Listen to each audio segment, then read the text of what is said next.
Dear brothers and sisters, welcome to the 16th episode of Arab Identity, titled today The External War on Arab Identity. The music that has been presented to you in the waiting period is by artist Hadi Al Diba. Tonight's episode is called The External War on Arab Identity. When we say identity, we're not talking about a passport.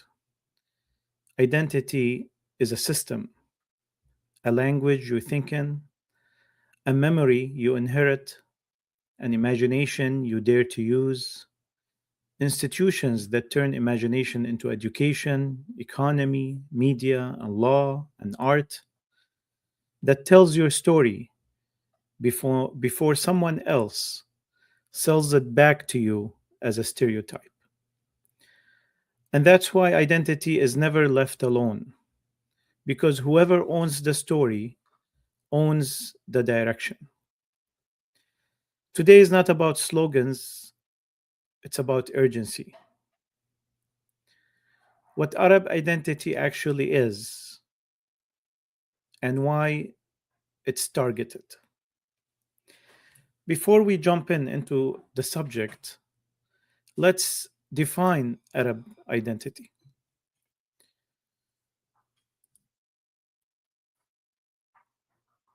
And we're going to define it in a way that empires don't like. And we're going to define it in a way that many in both the Arab world and outside the Arab world, they fight and they try to mute this type of definition of the Arab identity. And it's part of this external war that we are talking about. Identity is a language as a living tool. Also, it's not only language. Identity is also science. It's also poetry. It's also law. It's comedy. It's prayer. It's protest. Identity is made up of also collective memory, of a shared memory. People who have a shared memory, they have a collective identity. The Arab world, from Iraq and the Gulf all the way to Mauritania, they have had a shared memory for 1200 years. They've had enemies attack them as a whole, and they have defended themselves as a whole. Whether it was the Crusades or whether it was the Mongolians who have attacked Baghdad in 1258, and they were defeated when the Arab tribes united together in fighting them back. Whether it was the freeing of Jerusalem from one of the crusades by Salah ad-Din, also done by a collective identity and a collective effort. A collective memory of history, of the struggles, of the literature, of the music, the shared culture, shared elements of traditions. It's not nostalgia as much as it is a continuity. An identity has to be a continuous identity to be a live identity. And the Arab identity is a continuous identity, while the Pharaoh identity is not, and the Phoenician identity is not, and the Canaan identity is not. The collective imagination also forms one of the pillars of identity. The right to say we can build a future. The aspirations for the future also unites one identity. Also institutions, the publishing, councils, unions, governments, cultural centers, anything that makes identity durable. And art, common art, whether it is poetry or music, people rehearse their freedom and identity through these arts. So the external war isn't only bombs, although bombs are a major part of it. It's also a war on the meaning of identity. It's a war on the pillars of identity. And we're going to discuss today in this episode how these attacks can be seen and defined in history and in today.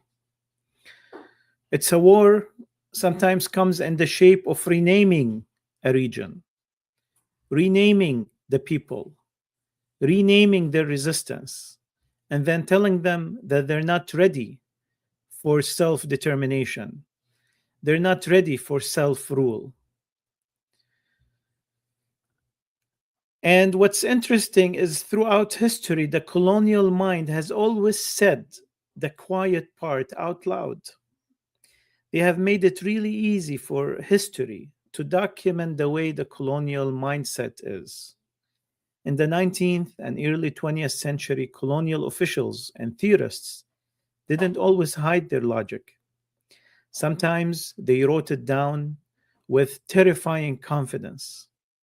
Take Lord Cromer, for example, Britain's top man in Egypt. He wrote in Modern Egypt that accuracy is adorned to the Oriental mind. That's not analysis. That's a political weapon disguised as observation. Because if you label a people as irrational, you can claim that they don't deserve sovereignty. And Cromer went further, saying, want, want of accuracy degenerates into untruthfulness. They lie, therefore we rule. Then he takes a swing at Arabs directly, claiming singularity deficient in the logical faculty. So Lord Cromer, the British man in Egypt, consular from about 1883 till 1907, a period in which many of the colonial plans were drawn, describes Arabs as deficient in the logical faculty. That's a direct attack on the Arab identity. The people who have put the basis of all the sciences and discoveries in the world are described by a British colonialist as such. And he has a very high position and influence in which his thoughts shape the policy. So the equation becomes, if Arab is illogical, then self-ruling is dangerous. And then foreign rule becomes responsible. And if we go to France, the anthology is not any better. In 1885, French Prime Minister Jules Ferry defended colonization in Parliament with this blunt doctrine. He said, the superior races have a right, a duty, to civilize the inferior races. That's documented in the Assemblée Nationale. That's the National Assembly of France. It's a public official statement. It's not a footnote of history. That's an instruction manual. And it wasn't only politicians. European intellectual culture gave empire a scientific costume. Historian Jan Goldstein cites Ernest Renan boasting the Semitic race, which is the Arabs. Today we relate the word Semitic with Jews, but the Semitic are both actually the Asian Jews, and the Arabs are all Semites, the Arab Jews. An inferior, he says, the Semitic race is an inferior combination of a human nature.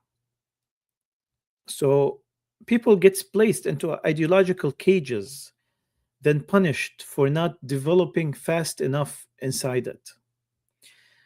See, empires don't conquer land, they conquer the definition of the conquered. And that's the first steps of conquering. Then colonialism upgrades its branding. They don't call their occupation. They brand it as international law. They don't say we rule you. We say we prepare you. Listen to the logic in Article 22 of the Covenant of the League of Nations, which is the mandate system. It describes peoples not yet able to stand by themselves under the strenuous conditions of modern world, and then calls a sacred trust of civilization sacred trust. Beautiful words for a very ugly reality. Your independence becomes graduation that you never reach because the teacher writes the exam and grades. So the external war on Arab identity becomes bureaucratic. You can speak but not decide. You can have a flag but not full control. You can vote but within borders and economies designed very specifically for you that will satisfy the needs and desires of the superior nations. And we don't need to go back so much to history because we have a colonial display, we have a colonial exhibit right in front of our eyes, which is Palestine. What is more clearer than the way colonialism deals with a part of the Arab world that is indivisible of the Arab state and the Arab world and the Arab nation, which is Palestine? A segment of the Arab world that colonialism has decided to build their military bases in.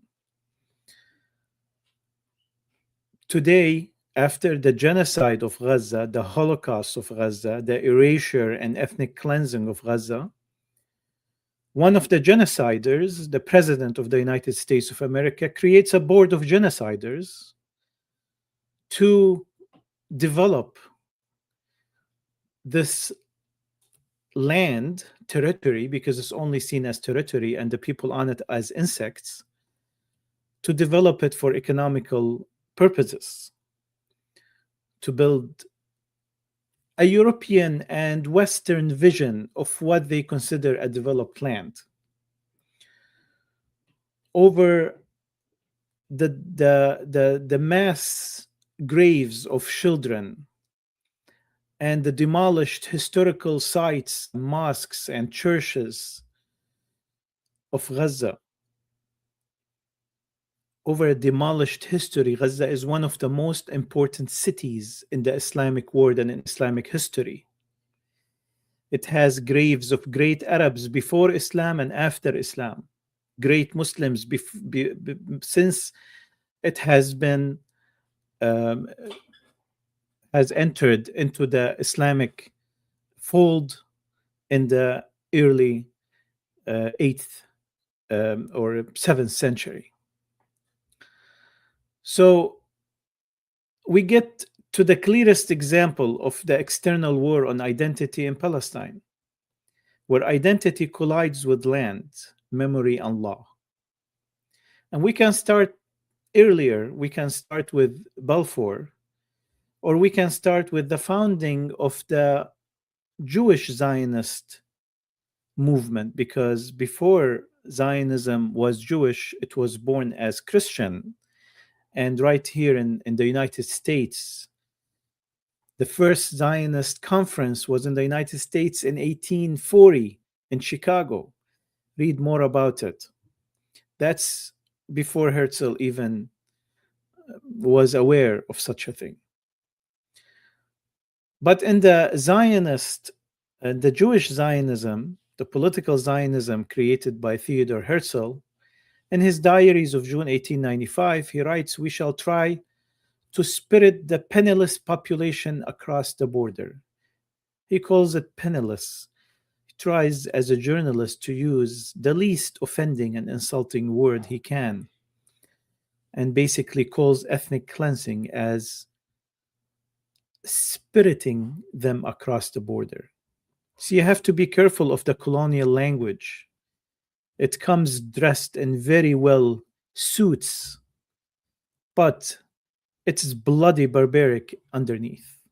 Like we see today, even within internal American politics, where a toddler gets arrested and shipped across the nation away from her mother, where a mother gets shot in her car 3 times on the face and in the heart. Even if someone wants to debate context, the core is clear. Population removal is already in the imagination of the founding of the Zionist movement. Herzl might not have thought that it will come to that point, and he died in 1907, way before the the implementation of the full Zionist plan. And Zionism has gone through so many changes since then, but the language has been all the way the same. It is establishing a colonial state, disregarding the wishes and will and the right of self-determination and the human rights of the original population. Then Arthur Balfour comes and the tone shifts from imagination into administration.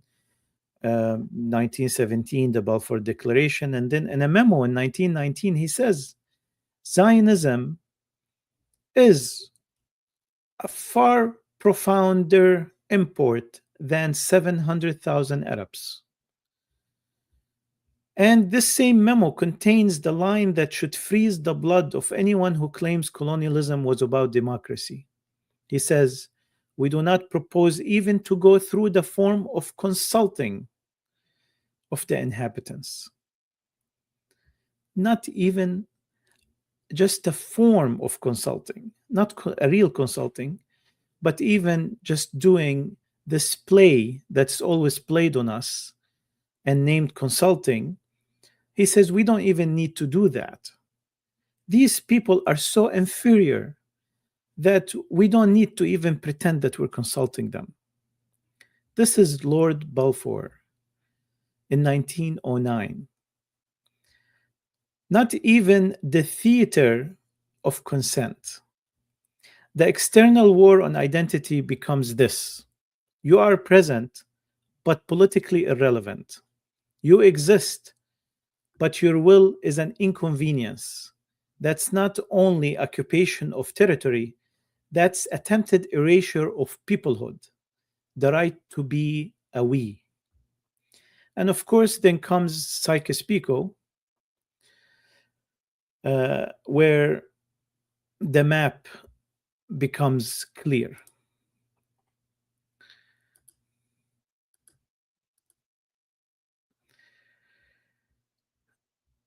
Geography becomes a weapon. Psyche Pico wasn't just a line, it was a system. In the agreement text, Britain and France claim priority of right of enterprise and local loans. So not only it is dividing these lands, but also claiming all of its rights economically and industrially. They say, we shall alone supply advisors, even advising, even the mind of governing and administering ourselves shall not be made without foreign advisors. The same thing as we see today. The board of genocide that's being created by Trump is basically bringing people from all over the world to decide the fate of this ethnically cleansed city of Gaza without having one Gazan in that board.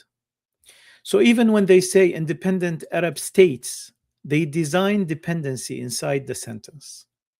The result is predictable. Fragmentation becomes normal. Unity becomes extremism.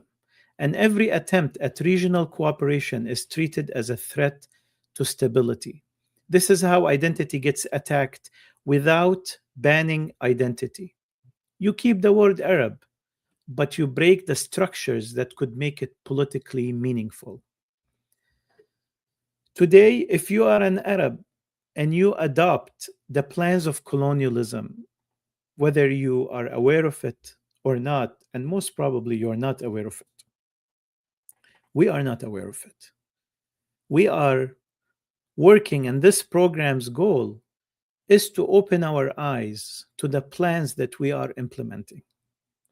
These maps that have been drawn to us since Sykes-Picot in the whole Arab world, from Morocco and Mauritania to Ras Al Khaimah and Al Mosul, these plans and maps have been drawn to us by colonialists for their own pure benefit. And the systems put in place and approved and supported and given weapons and given legitimacy and given foreign advisors, these systems are placed to emphasize colonial plans with Arab faces. Yes, I am going to be very realistic here, and I'm not going to say all these are invalid. We're going to work with status quo. It has been over 100 years of colonialism, and they have drawn these stupid lines and named these stupid countries. If you think that you're a Qatari or an Iraqi or Egyptian or Libyan, and it means anything in terms of division from your whole Arab world, if you are from Jordan and you think Baghdad doesn't belong to you and Ribat doesn't belong to you, someone has convinced you that you have nothing to do with Khartoum and you have nothing to do with Muscat, although they are your cities, your grandparents' cities. Your grandparents fought and bled and died to protect and free these cities one by one. And they planted plants that fruits went to these cities, and they have written books that have educated people in these cities, and your DNA is spread over every dot of sand across these nations. And for some reason now, the colonialist and the colonial system over you and the Arabic face of this colonial system has convinced you that you belong in Amman, across from the Jordan River, and all the way to the Busra, Al Iraq, and all the way to Al Yarmouk, and then you have nothing to do with what's below that or above that or right of that or left of that. Then this is you being asleep. You have to reject that notion. You have to not give up your right of your Arab identity and your right for self-determination and your right for being among your nation and your people. And we're not saying that in terms of Arabic ethnicity. Again, I said in the beginning that the Arab identity is a cultural identity that unites all of this region together because they have a common taste and a common imagination and a common history and a common collective aspirations and desires. And they have a large shared values and traditions. And they are also threatened together. And their success is dependent on each other. There is no existence among them separate, and there is no renaissance for them to be separate, and there is only a hope for them to be in prosperity if they function together. But again, we're going to accept the status quo and say these countries are these countries now, but let's not forget history, and let's not take these borders too seriously, and let's aspire for getting back our dream first that they have prohibited us from dreaming, And as Golda Meir says, this who doesn't dream is not realistic. And second, to move forward with steps to erase the aggression of these borders to our identity through a confederation, cooperation, free market, common market, agreements of defense, etc. I see that there are some comments coming, and I promise you that we will get to them at the end of this episode in a few minutes. So let me give you an example how the external war attacks the Arab identity, and it becomes clear sometimes. Now we move from borders to sovereignty. The moment a country tries to control its own arteries, then it's labeled as an enemy.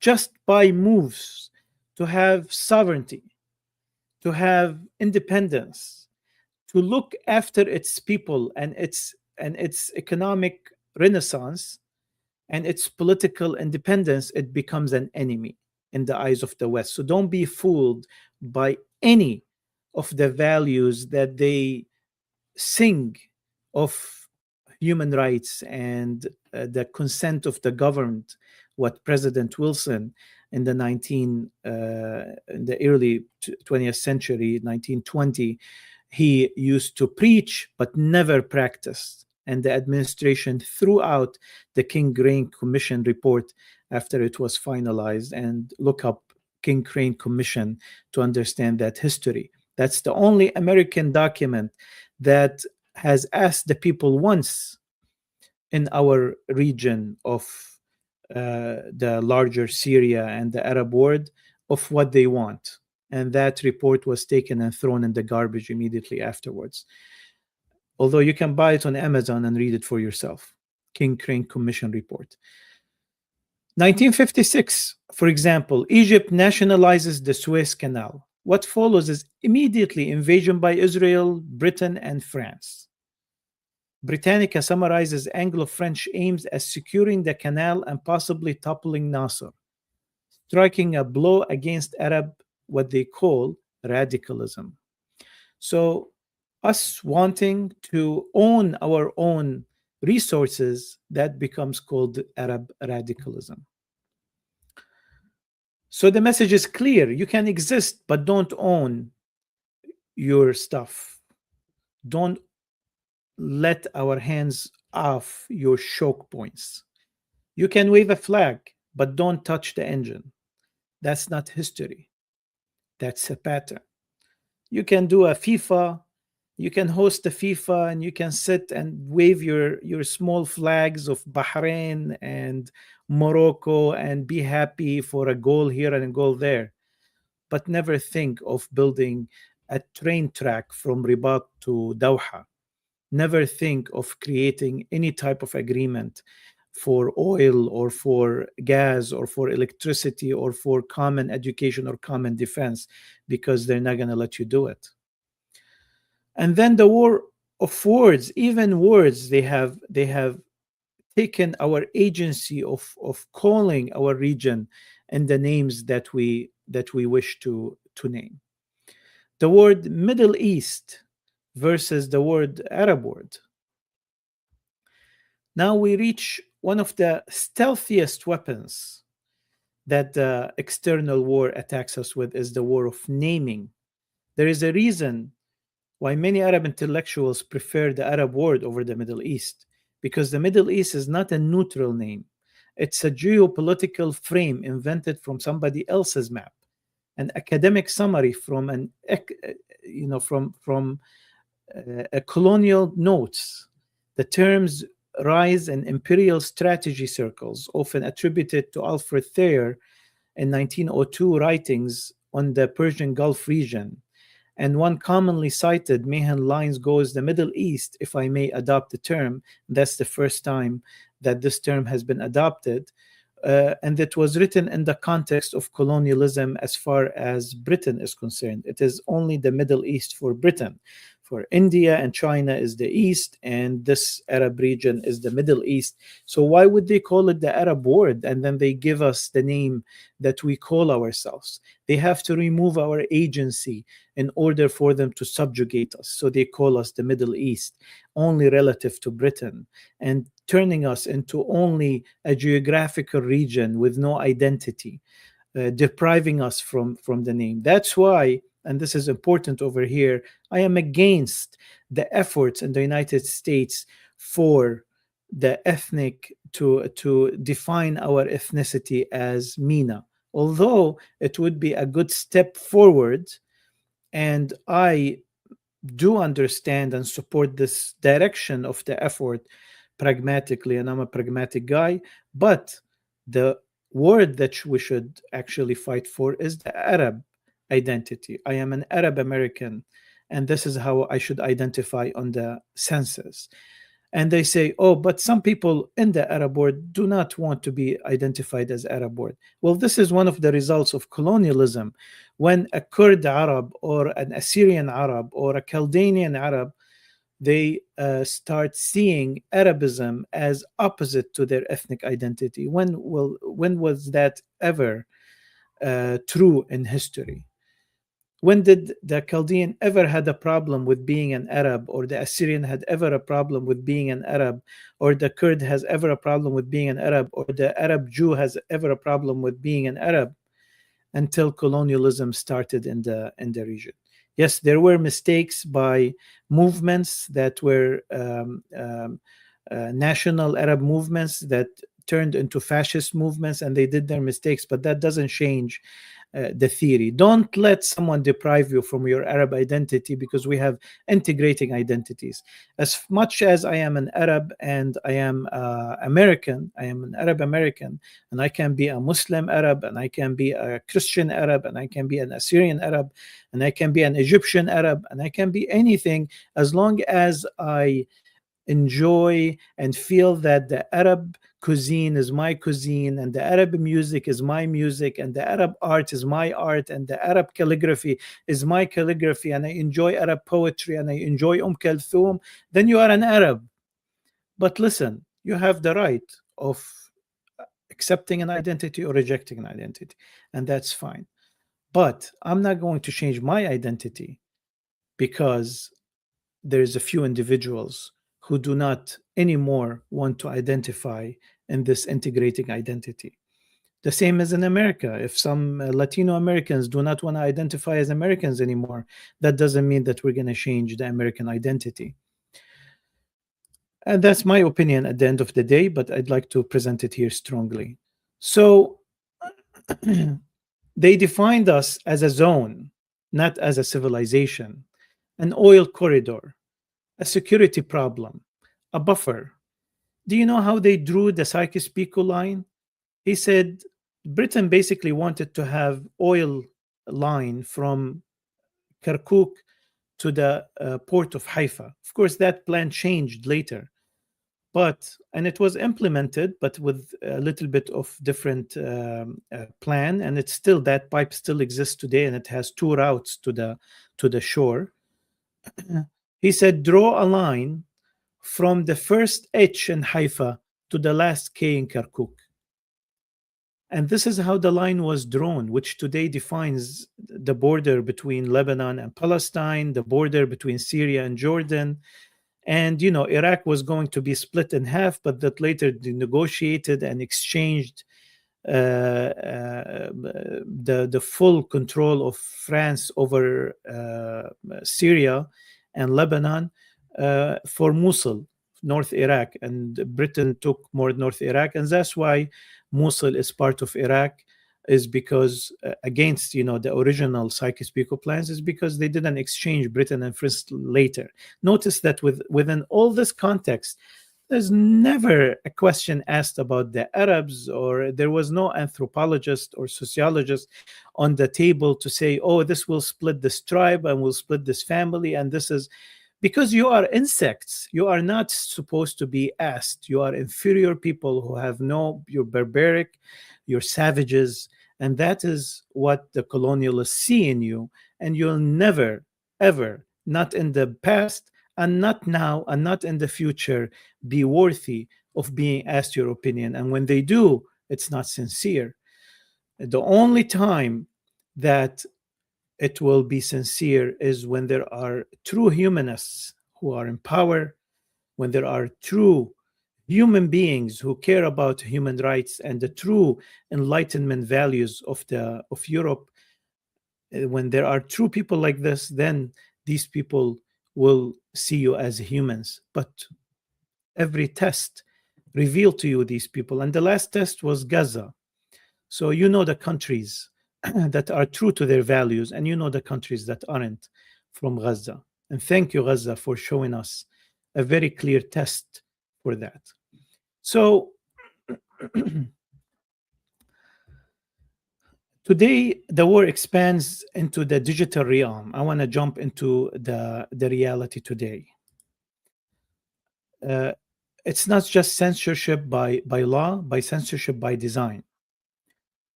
You know, the external war on against Arab identity has so many faces, and we can do so many episodes on it. It is the war on memory, where your memory, your historical houses, where is the house of Adham Khanjar? Where is the house of Sultan al-Atrach? Why are these destroyed? Why are these erased? Your history is erased. The Egyptian museum was totally destroyed.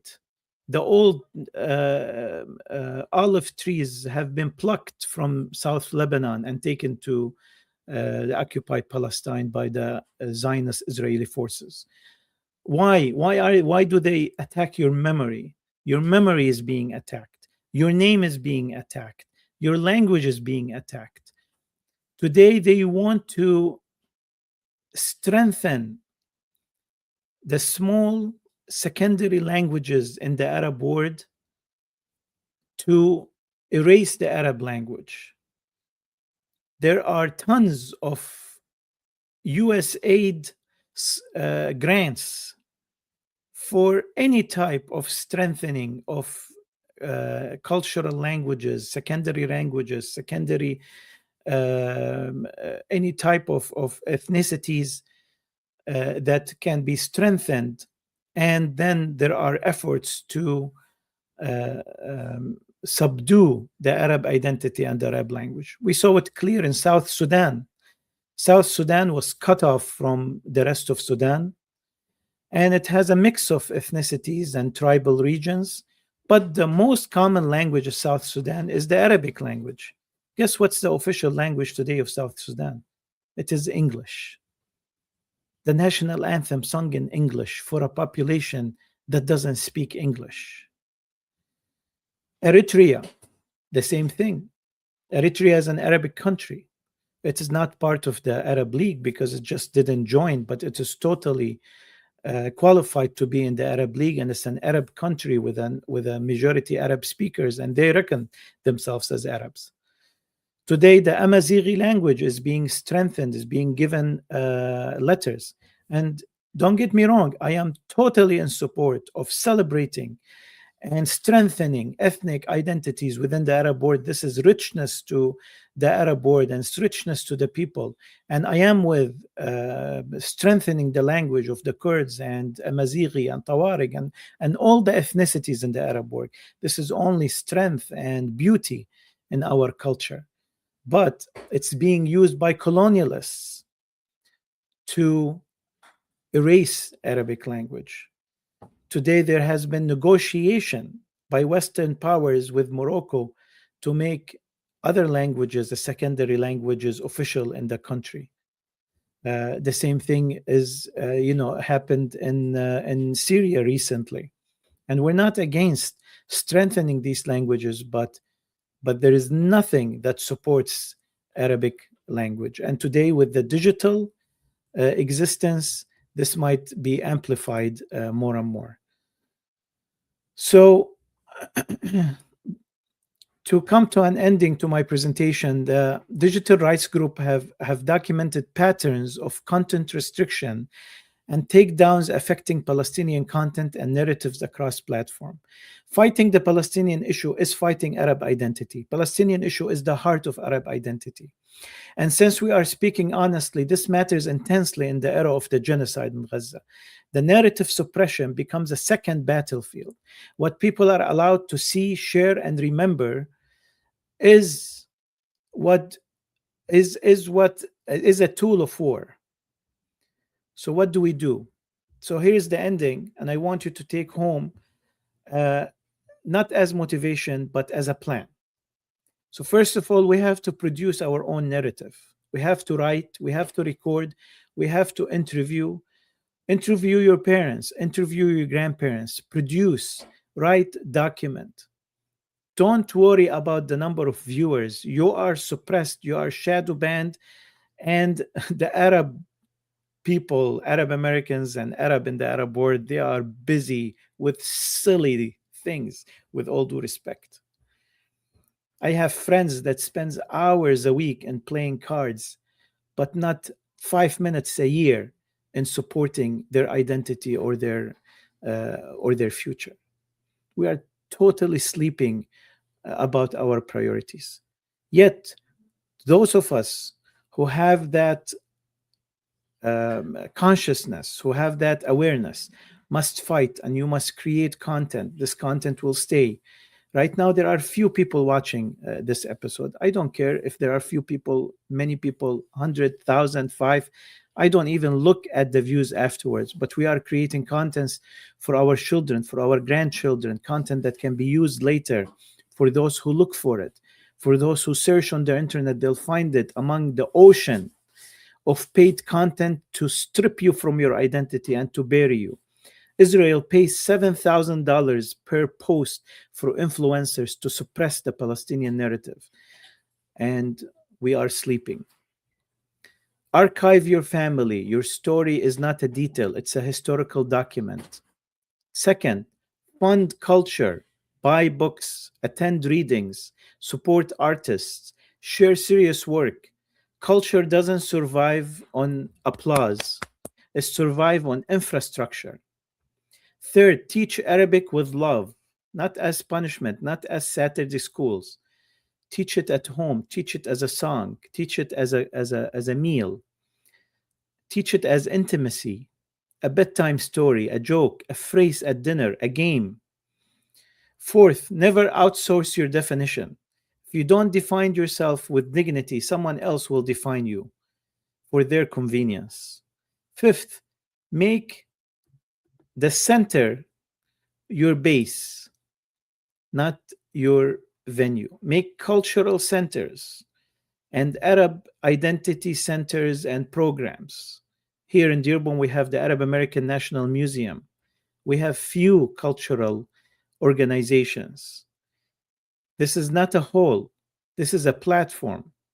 Propose programs, create activities in these places, volunteer skills, build programs. They are your institutions. They are not going to survive by themselves. They will need you. The external war on the Arab identity is not destiny. It's a set of tools, choices, and narratives. And anything built by tools can be dismantled by tools. We end with one question, not for poetry, but for action. How do we protect our identity from being defined from the outside and turn it into a bridge to the future, not a prison of the past? Thank you. And now I will come to the audience notes. All right.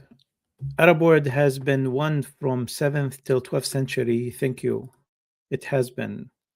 We need United Arab States. I have proposed in my book, The Awaited Arab State, a confederation, and we definitely need that. And that's the only way for us to move forward. And this is not a dream or a slogans. This is realistic.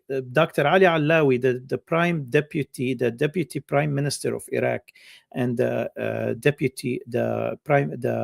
minister of economics in his tenure, when he was before the last government, he was in the government in Iraq, has said in an interview with Reuters that one of the reasons that Iraq cannot move forward into an economic renaissance is because the area is fragmented in a way that no one country in the Arab world can sustain renaissance by itself.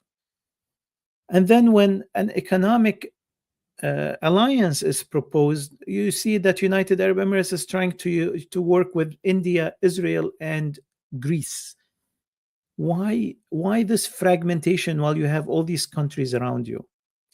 I salute the Kingdom of Saudi Arabia for the recent efforts of trying to work with Turkey, Egypt, Qatar, and Pakistan and Iran for their defense pack and economic activities, and also the new Sham project by the previous Iraqi Prime Minister Al-Kadhimi, who proposed coordination between Iraq, Jordan, and Egypt. It's inevitable. That's the only way to create solidarity and progress is through the region working together. There is no other way other than that. The whole world now is creating alliances, and those who don't have alliance are basically easy picks. Quran is in Arabic, and every Muslim should learn it. Yes, the Islamic identity, which mixes with Arab identity in many cases, the Islamic Arab civilization have intermixed together. Of course, present a very spiritual, strong protector of the Arabic language, and also Arabic language is a key towards this Islamic architecture and the infrastructure and architecture of knowledge and enlightenment. One important aspect is the standard Arabic language that's also being attacked and erased. You see all the programs on Arab TVs, which I haven't watched for decades, are mostly in non-formal Arabic. It's very important to also one of the most beautiful thing about this Arabic language that's very unique is that Old Arabic and New Arabic are the same. So people who speak Arabic, they first of all open up to 450 million, a word of 450 million people who can understand them, the standard Arabic. And it opens up to literature for the last 2,000 years that you can read and understand. If you pick up something written by some poet in the before Islam, you can still understand it today because the Arabic language has a continuity in it.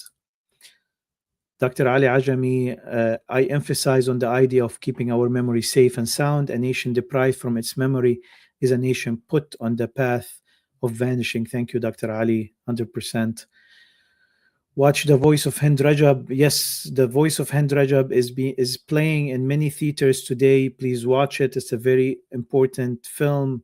Bring with you your American neighbors to watch it. It's playing here in the Detroit area in several theaters. There is a free showing also in the Civic Center of Dearborn. It's also showing in the Phoenix what do you call it? Phoenix theaters in Livonia and many other places. Write your own history. Thank you, Aisha, for your participation. Let us rewrite our own history ourselves. We had, after Around the World in the university last year, all countries had their stalls, very diverse yet unified experience, amazing. Mostly Arab and Muslim countries. Thank you for your participation. Many Asian languages have more than 50% Arabic word. Indian, Turkish, Persian, Urdu have also many Arabic words. True, and the knowledge in Arabic language makes it easier to understand Urdu, Persian, Turkish, and Indian. Thank you for following this episode, and we come to an end of it. I hope that this inspires us for action in defending the Arab identity. We have more episodes planned for you. An upcoming episode 14, will be a very unique and important episode about how Arabs influenced and supported the formation of the United States of America. Very interesting information. We're going to have a professor with us specialized in this subject, and it will shed light on information that you probably haven't heard in this framing before. Thank you very much, and stay tuned for more to come.